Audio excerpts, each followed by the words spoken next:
ఈ మధ్య చాలా గ్యాప్ తీసుకుని ఇంట్లో ఉంటే వేరే మీకు ఏ అవకాశం ఉండే నాకైతే ఐడియా లేదు. యాక్టింగ్ పరంగా అయితే మీరు ప్రస్తుతం కొంత గ్యాప్ తీసుకున్నారు. అవునండి. సో ఈ టైంలో మీ ఇద్దరి మధ్య ఎలా ఉండేది? ఆయన మీరు ఫేస్ చేయడం కానీ, మీరు ఆయన ఫేస్ చేయడం కానీ, ఏమీ చేయట్లేదు, ఏదో ఒకటి చెయ్యాలి. లేదండి, అంటే ఆయనకి నేను ఏదో ఎఫర్ట్ పెడుతున్నా, వీడేదో ట్రై చేస్తున్నాడు, వీడేదో స్పేస్లోకి వెళ్దాం అనుకుంటున్నాడు, దానికోసం వీడేదో పని చేస్తున్నాడు అని అది ఇదైతే ఆయనకి ఎప్పటి నుంచో ఉందండి. సో ఆయన నన్ను ఎప్పుడు ఏంట్రా నువ్వు ఏదో ఒకటి చేయని ఎప్పుడు లేదు. మను తర్వాత మళ్ళీ దూత అని ఒక వెబ్ సిరీస్ చేశానండి. దూత తర్వాత మధ్యలో బ్రేక్అవుట్ అని ఒక సినిమా చేశానండి. ఆ తర్వాత ఇప్పుడు ఇది చేశానండి. సో నేను పని చేస్తూనే ఉన్నానండి. అవి అంతగా మనకి ఎక్స్పోజర్ రాకపోవచ్చేమో కానీ, బట్ పని అయితే చేసుకుంటూనే ఉన్నానండి. నేను ఎక్కడ అంటే ఇప్పుడు నెక్స్ట్ ఏ ఆపర్చునిటీ వస్తుందో ఎవరికి తెలియదు. సో నువ్వు ఎంత రెడీగా ఉంటే అంత బెటర్ అనేది నా గట్ ఫీలింగ్ అండి. సో దానికోసం నా ప్రిపరేషన్, నా వర్క్ ఏదైతే రోజు కాన్స్టెంట్గా జరుగుతూనే ఉంటుందండి. అది ఆయన చూస్తూ ఉంటారు, మా ఇంట్లో ఫ్యామిలీ అందరూ చూస్తూ ఉంటారు. సో కాబట్టి ఆ విషయంలో నాకు ఆయనకి ఎప్పుడు డిఫరెన్సెస్ రాలేదు.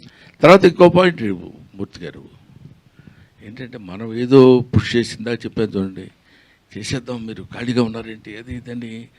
ఆ తర్వాత వాడికి చూడు ఎన్ని మార్కులు వచ్చినాయో, ఇంట్లో ఉండవు నీకన్నీ, వాడు చూడు ఎలా ఉన్నాడు. ఎప్పుడు కంపారిటివ్ లుక్ పిల్లల్లో తీసుకురాకూడదు సార్. నీ పని keep on doing your job. నీ పని నువ్వు చేసుకుంటూ వెళ్ళిపోవటమే. Belong to a very poor family. మా ఇంట్లో ఉండి ఒకసారి నా ఇల్లు నేను చూసుకుంటే ఈ ఇంట్లో నేను ఉంటున్నాను అన్న ఫీలింగ్ కలుగుతుంది. That is your effort. నువ్వు ఎప్పుడైనా నీ కష్టం నువ్వు ఎప్పుడైతే పడతావో అదే నేను పిల్లలకి నేర్పాను, అదే ఇప్పటికీ నేర్పుకోను. అదే వీడి సక్సెస్కి. ఇవాళ బ్రహ్మానందం సినిమాలో గౌతమ్ చాలా ఎక్సలెంట్గా చేశాడు సార్, చాలా బాగా చేశాడండి. అబ్బా ఏంటి సార్, నన్ను ఒక మాదిరిగా డైరెక్ట్గా తిట్టలేదు కానీ, ఏంటి సార్ అలాంటి ఇంట్లో పెట్టుకొని ఖాళీగా ఉంచారు మీరు, చేయించాలే అని. మనం చేయించాలంటే చేయించలేము, చేయించకూడదు అనుకుంటే అది ఆగదు, ఇట్ గోస్.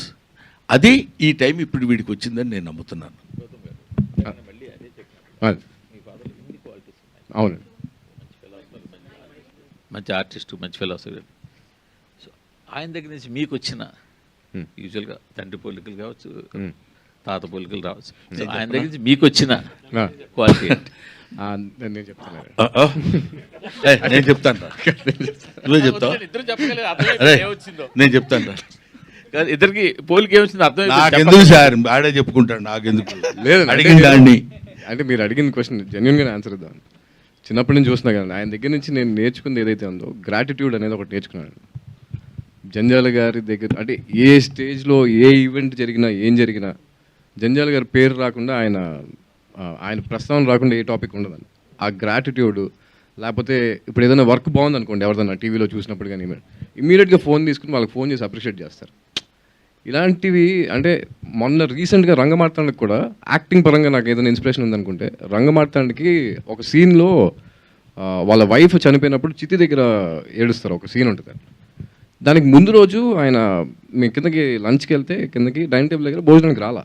నేను అమ్మని అడిగా, అమ్మ ఏంటి ఇంకా రాలేదంటే, ఏమో వాళ్ళు తిన్నంటున్నారు, ఏంటి ఒకసారి వెళ్ళి మాట్లాడంటే, నేను వెళ్ళి ఏంటన్నదా భోంచేద్దాం లంచ్ కంటే, రేపు పొద్దున్న సీన్కి నేను కొంచెం వీక్గా కనిపించాలరా, నేను అందుకోసం వాళ్ళంతా తినకుండా ఉందాం అనుకుంటున్నా, రేపు పొద్దున నా ఫేస్లో కనిపిస్తే సీన్కి ఇంకా ఎలివేట్ అవుద్ది అన్నారు.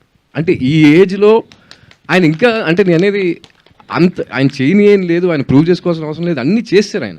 బట్ స్టిల్ ఆ జీల్ ఉంది చూసారా, ఈ ఏజ్ వచ్చాక కూడా ఆ సీన్ అలా పర్ఫామ్ చేయాలని చెప్పి ఆయన అలా అంటే తినకుండా ఉండి ఆ ఫేస్లో అది కనిపిస్తుంది. అలాంటిది అంటే నాకు as an actor, growing up యాక్టర్గా నాకు ఎంత ఇన్స్పైరింగ్గా ఉంటాయండి అవన్నీ. సో యాజ్ అ పర్సన్ కానీ, యాజ్ అన్ యాక్టర్ కానీ, I think I'm very very blessed to have him as my father అండి. నేను ఇందాక చెప్తాను, అసలు ఈ ఆన్సర్ కాదు సార్. నేనేమంటా అంటే, నేను మామూలుగా